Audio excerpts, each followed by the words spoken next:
Hello and thanks for joining us on Chicago Tonight. I'm Nick Blumberg. Brandis Friedman is on assignment. Here's what we're looking at. Where contentious budget negotiations stand as a possible government shutdown creeps closer. Heather Sharon joins us with the latest. A controversial bill allowing terminally ill patients to end their lives just became law. A look at the potential impact. And the Trump administration announces billions of dollars in aid for farmers hit by the country's trade war, but the state's top agriculture official says it's not enough. First off tonight, residents and local officials confront Border Patrol Chief Greg Bovino on his second day back in the Chicago area. Masked federal immigration agents were reported and recorded in Rogers Park in Evanston earlier today. Bovino spoke with residents at a gas station just a day after taunting onlookers that it will be a, quote, Merry Christmas in Chicago. Evanston Mayor and congressional candidate Daniel Biss spoke briefly at the scene with Bovino, telling Biss that agents would make the city safe before walking away. The Department of Homeland Security has not responded to WTTW News regarding how many arrests agents have made, but said that immigration efforts in the area are ongoing. Eager voters excited about March's primary election can get a jump on the process with applications to vote by mail opening today. Voters can choose a political party's ballot or a nonpartisan ballot with only referenda, and you can also sign up to be on the permanent roster for mail-in ballots. The Chicago Board of Elections is tentatively planning to start mailing ballots on February 5th. The deadline to apply is March 12th, and the primary is March 17th. Get your party hats and noisemakers ready because the city is out with details for Chicago's official New Year's Eve celebrations. Performances are set to start at 9 p.m. at Wacker Drive and Franklin Street in front of the Merchandise Mart. It's part of the city's first time joining the broadcast of Dick Clark's New Year's Rockin' Eve, with Chance the Rapper as local host and performer. The city will launch fireworks on the Chicago River at midnight, as well as at Navy Pier. Street closures in the area will begin at 10 a.m. on Monday the 29th, with everything scheduled to reopen by 3 p.m. on New Year's Day. We've got all the details on our website. Up next, the latest on the heated Chicago budget battle. Heather Sharon joins us to explain where things stand right after this.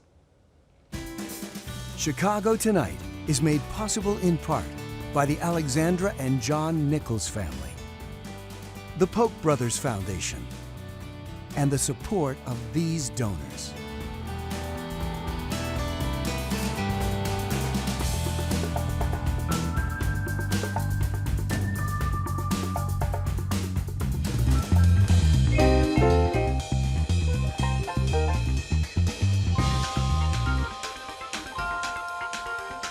A plan to bridge Chicago's billion-dollar budget gap without hiking taxes on large firms would leave the city with a deficit of more than $163 million. That's according to Mayor Brandon Johnson's office. The mayor is calling the plan, which is headed to a final vote, speculative, infeasible, and immoral. Our Heather Sharon joins us now with the latest as alderpeople have just 13 days left to pass a budget. So, Heather, the City Council's Finance Committee voted 22-13 yesterday to send that budget, crafted by a group of alderpeople opposing the mayor, to the full City Council.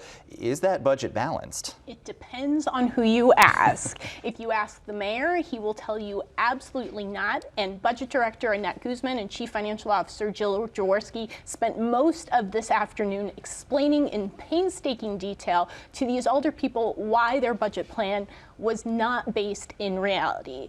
They did not get a receptive audience, and that is essentially the crux of why it is just 13 days until the deadline. No one believes anyone else. Nobody agrees with the facts of the city's financial condition are, although they do agree it's not good. Well, I think most of us agree on that, right. But pretty tough otherwise to come to a consensus. You know, this plan, it eliminates the mayor's proposal to levy a $33 a month per employee tax on companies with 500 or more employees. It would pay $140 million more towards cities' pensions. How do its supporters make up that difference? Well, it's really a complicated plan. The biggest line item would be an expectation that the city could collect nearly $90 million more in debt from Chicagoans. Now, the mayor's team says we share that goal. The people who have violated the city's laws should pay what they owe. They just don't agree worry that collecting an additional $90 million next year is possible, especially because the mayor's budget already expects to collect $100 million more next year than they did last year, thanks to enhanced enforcement efforts. Now, the mayor says he's worried that that means that the poorest Chicagoans will face hectoring from third-party debt collection firms. He says that's not the right way to run a city. You know, we heard some strong words from the mayor in the opening there. Good vocab words, too, I'll add. Mayor Johnson says if the city council passes this spending plan, the city's immediately going to find itself just mired in red ink. Do we expect he'll veto it? Well, he hasn't said one way or the other. He canceled a press conference this afternoon where he certainly would have been asked that question. Perhaps there are things going on behind the scenes that we are not privy to, but it's not clear how to balance the budget without raising significant taxes on Chicagoans, either individuals or corporations, and nobody agrees what that package should look like. All right, the clock is ticking here, so what happens next? Well, the revenue side of the plan, the taxes and everything, could head to the city council as soon as tomorrow. We don't expect substantive votes, but the actual legislation that spends that money, no idea when that will make it to city council. All right, we know you'll be watching out Yes, for indeed. us. We hope it doesn't go crashing right into Christmas. Heather Sharon, thanks so much. Thanks, Nick. And you can read Heather's full story on our website. It's all at WTTW.com/news.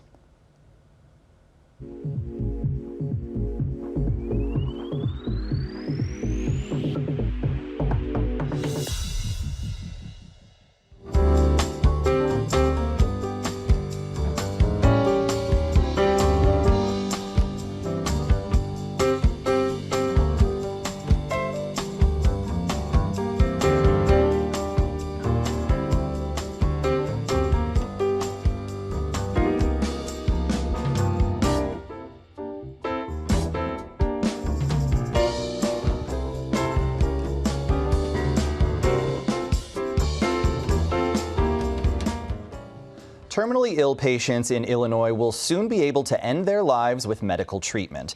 Governor J.B. Pritzker just signed the Medical Aid in Dying bill into law. It allows patients with less than 6 months to live the choice to take life-ending treatment with a doctor's approval. Supporters of the measure say it gives those who are already dying a peaceful way to go, while opponents worry it could worsen health care disparities. Joining us to discuss the new law are State Representative Bill Howder, a Republican whose district includes Morton in central Illinois, and State Senator Linda Holmes, a Democrat whose district includes parts of Naperville, Aurora, and Boulder Hill. Thank you both for joining us. We appreciate it. Senator Holmes, I'd like to start with you, please. I know you have a personal connection to this legislation. Can you tell us why it was something that you were interested in sponsoring? Yes, the reason I decided to sponsor this, it's a bill I've always wanted to sponsor in the General Assembly. Wasn't sure we'd ever be to the point where we could do it. However, my father died when I was 15 of lung cancer. My mother in 2016 died of pancreatic cancer. And I will say, when you watch people you love suffer, it's horrible to lose somebody you love when they die with a terminal illness, but watching them suffer is even worse. And Senator Holmes, you know, this bill is only applicable to certain patients. Can you tell us what the restrictions are regarding who's eligible for medical aid in dying? Yes, there's very many, because we wanted a lot of guardrails in place. You have to be 18 or older. You have to have a diagnosis of a terminal illness that gives you 6 months or less to live. You also have to have both two doctors that agree on that diagnosis. And then if either of those doctors questions your mental capacity to make such a decision, to make an informed decision, you then have to have a licensed mental health care professional weigh in also. And Representative Howder, you're opposed to allowing patients access to this kind of aid. Why is that? Well, I mean, thanks for having me on, Nick. You know, we are very sensitive as physicians. I'm a physician. And, you know, we are the ones who take care of these patients. We take care of them with compassion. We try to relieve suffering. We fight for their dignity and worth in life and in death. And so, you know, we have in medicine, we have a medical aid in dying, which was what this bill was called. And it's palliative care and it's hospice care already. So to you, it's unnecessary. You know, Representative, in your work as a physician, have you ever had terminally ill patients interested in something like this, in medication to end their lives? Well, I'm not that sort of doctor. I'm an anesthesiologist, and I'm also board certified in emergency medicine. But I've dealt with dying patients all the time, and I've dealt with families of dying patients. And so, you know, in the Illinois State Medical Society, we've debated this in multiple years, and we stand opposed to it. The largest representation of doctors in Illinois stands opposed to it. And why? Why is that, Nick? And it's because it really violates our oath, our ancient and sacred oath that we've taken, and that is first, do no harm. And so this is incompatible with that oath that we've taken. And so there's so many reasons that we oppose it as physicians, not only medical ethics, and not only do we have medical aid in dying already with hospice care, with palliative care. We've devoted great resources to helping our suffering and dying patients, to help them as they go through the dying process. But also, we're opposed because of the expansion that we see everywhere that it's been tried. And I can give you many examples of, excuse me, how it's been expanded all from Canada to Europe to the states in the United States like Oregon and Washington. And then finally, and you kind of alluded to it at the beginning of the program, we see equity. So we see a two-tiered system developing everywhere it's been tried. And so those with means and those with abilities to pay for expensive treatments like cancer treatments are able to do so. And those who can't or have disabilities or chronic illnesses are made to feel like they almost have a duty to die, made to feel like they have been a burden on society or their caregivers, and they almost have a duty to die. And yeah, you know, Senator Holmes, that's one of the groups that we've spoken with that opposes this. Access Living had, you know, sort of similar concerns about that, saying that, quote, disabled people have faced a long history of the devaluation of our lives by medical professionals, making people more likely to face coercion into suicide to avoid, quote, being a burden or costly to society. Do you think that's a risk here at all? You know, what's your response to those sorts of concerns? I don't. And the reason I don't is because, number one, I am actually a member of that disability community. I was diagnosed with MS 35 years ago. So I know what it's like to live with a disability. Having a disability doesn't bring you any closer to the opportunity to use this measure. You have to be diagnosed with a terminal illness that gives you 6 months or less to live. And having a disability is irrelevant to that fact. I will also say that anybody who goes to a doctor and feels devalued because they have a disability or that their life isn't worth anything needs to strongly change their physician and make sure that they are being treated by somebody who is truly compassionate. I will also say that, yes, we have hospice. 88% of the people that choose to use medical aid in dying are already in hospice. And there is palliative care. I will argue that this is palliative care because 37% of the people that end up getting this prescription, get it filled, don't even use it. The reason being is nobody chooses to use this right away. Number one, let's start out understanding that these are not people that want to die. These are people that are going to die.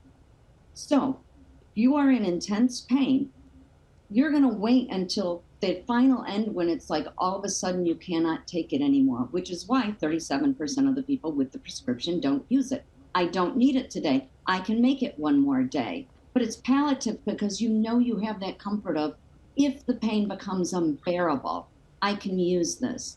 And I understand we have regular hospice. I will also tell you from a daughter watching her parents that hospice and the drugs they give you do not take care of the breakthrough pain that happens when you have something like pancreatic or lung cancer.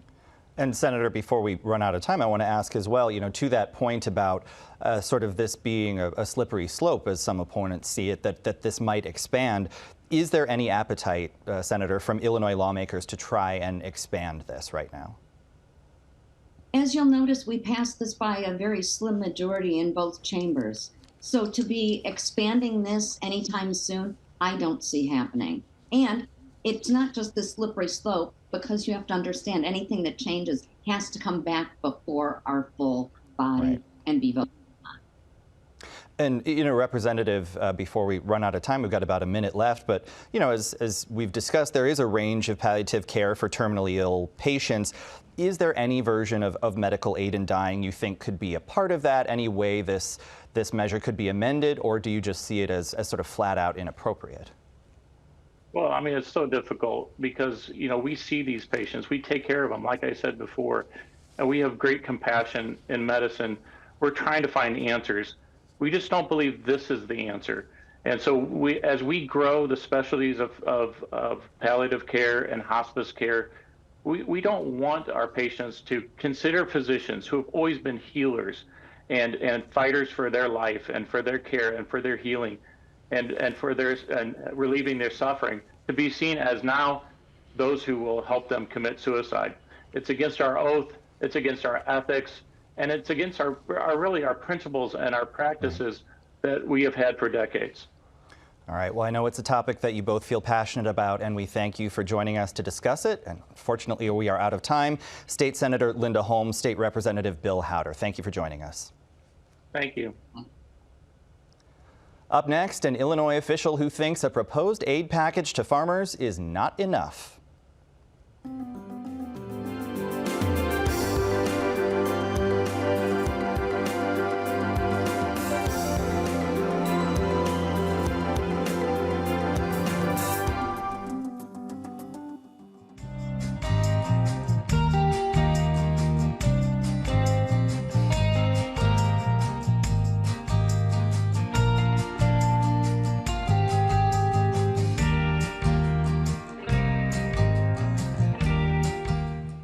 Struggling farmers across the country, including in Illinois, may be getting some relief. The Trump administration is announcing $12 billion in one-time payments to farmers who are facing massive uncertainty amid the administration's ongoing trade wars. The package is set to cover a portion of the modeled losses farmers suffered over the 2025 crop year, but critics say it's not enough. Joining us now is one of those critics, Jerry Costello, Director of the Illinois Department of Agriculture. Thank you for being with us. We appreciate your time. I'd like to start with, Illinois is the nation's leading soybean producer, with China as the largest export market. So what kind of an effect, have you seen the Trump administration's trade war with China have on Illinois farmers? So, Nick, the trade war and the tariffs have been absolutely devastating. We saw no soybean exports from the U.S., let alone the state of Illinois, the #1 producer of soybeans in the United States, up until November. And if you track this back to Trump 1, the first Trump administration, if you look at what occurred there, in 2016, 62% of all U.S. soybeans exported went to China. 2017, President Trump then put in tariffs. In 2018, that number went from 62% to 18%. There is no reason to believe this time around will be any better. It's absolutely ludicrous we're in this position. Do you think this aid package adequately offsets the losses that Illinois farmers are facing? So not even close. And again, going back to Trump 1, the first Trump administration, the losses there in 2018 and 19 were about $27 billion. 72% of that was soybean specific. 95% of it was China specific. If you look at that, in that time period, we had a $23 billion aid package back then. Now the losses we're talking about are anywhere from $35 to $45 billion. And this aid package is less than half of what the one from 2018 was. So what kind of an aid package would you like to see? Something in that 35 to 45 range? Well, so here's what I would tell you. What we need, farmers, agriculture, we need trade, not aid, because this is just a Band-Aid on a heart attack. It is trying to slow bleeding in a one-year scenario when we have markets deteriorating. global trade is the answer, not aid. So, look, nobody's going to look a gift horse in the mouth, so to speak. A little bit of money is better than nothing, but this is woefully inadequate. And honestly, what the president needs to do, in my opinion, is change his tariff tactics. Strategic or tactical is one thing. This across the board approach has been devastating to agriculture. When the USDA announced the aid package, it said in a release that this would offset, quote, temporary trade market disruptions and increased production costs still impacting farmers following 4 years of disastrous Biden administration policies that resulted in record high input prices and 0 new trade deals. Does that kind of an assertion square with what you saw farmers facing during the previous administration? Look, these tariff policies didn't work the first time, and here's where we're at this time around. Literally in the last 10 months, tariffs or taxes on nitrogen up 10%. Tariffs or taxes on herbicides, pesticides, insecticides up 20%. Tariffs or taxes on ag equipment up 13%. Tariff or taxes on tractors up 16%. This is just during the president's term in the last 10 to 11 months. So what I'm hearing and seeing, honestly, is smoke and mirrors. So yeah, to that point, that it's not just really the cratering of exports that you're dealing with. Illinois farmers are also facing challenges, getting the supplies that they need as well. Is that fair to say? 100%. So Illinois farmers are being squeezed. They're getting less for their product. They're paying more for inputs.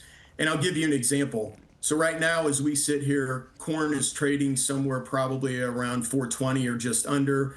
Beans are trading about 1050 or just under. Break even for the average Illinois farmer this year is about 460, give or take, and about 1160 on beans. Any way you look at it, farmers are underwater, and in large part because we don't have a market to sell into. You started the segment off by saying China is, the largest importer of U.S. soybeans, or they have been. What business do you know that goes to their number one customer who buys 62% of their product and punches them square in the face, essentially saying, we don't need you? Well, to that point, the Trump administration announced in early November that China would buy 12 million metric tons of U.S. soybeans during the final 2 months of this year. Has Illinois seen any benefit from that deal yet? Nick, very small. And let me tell you, these are more smoke and mirrors. At the end of the day, 12 million metric tons, that's half of what's normally been purchased. So in recent years, China has purchased 26 to 30 million metric tons. So when you talk about 12, that's why they're using numbers. It sounds like a big number. It is minute, or half compared to what we normally experience. The 25 million over the next 3 years, that's what's been normal. So it's not anything that's been brought to the table. It's trying to go back to a normal trade cycle, which, to be blunt with you, I don't know that that's going to happen, because right now, China hasn't even held up the trade agreement that they signed with the Trump administration in 2020. They were, I believe, about 20% light, according to that trade agreement. So 20% that they didn't purchase that they said they were going to. I don't see a reason to believe that they're going to hold their word this time. We've got about 30 seconds left, but I want to ask, the average age of Illinois farmers is 58.6. Do you think these kinds of pressures on agriculture could make it even harder to attract younger folks to the profession? It absolutely is. And Nick, I'm glad you brought that up, because we have more people in the state farming that are over 75 than under 35. And when you look at all of the barriers of entry into agriculture, so land costs are still pretty high, equipment costs are still pretty high.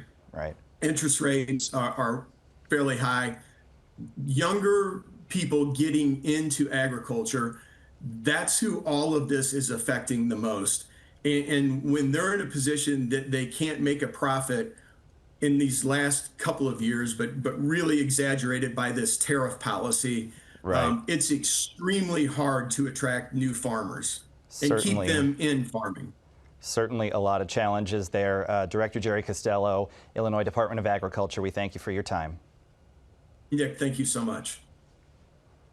And that's our show for this Wednesday night. You can stream Chicago Tonight on our WTTW YouTube channel every evening and catch up on any programs you may have missed. And join us tomorrow night at 5:30 and 10.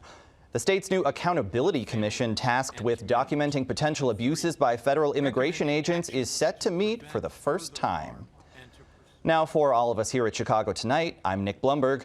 Thank you for watching. Stay healthy and safe, and have a good night.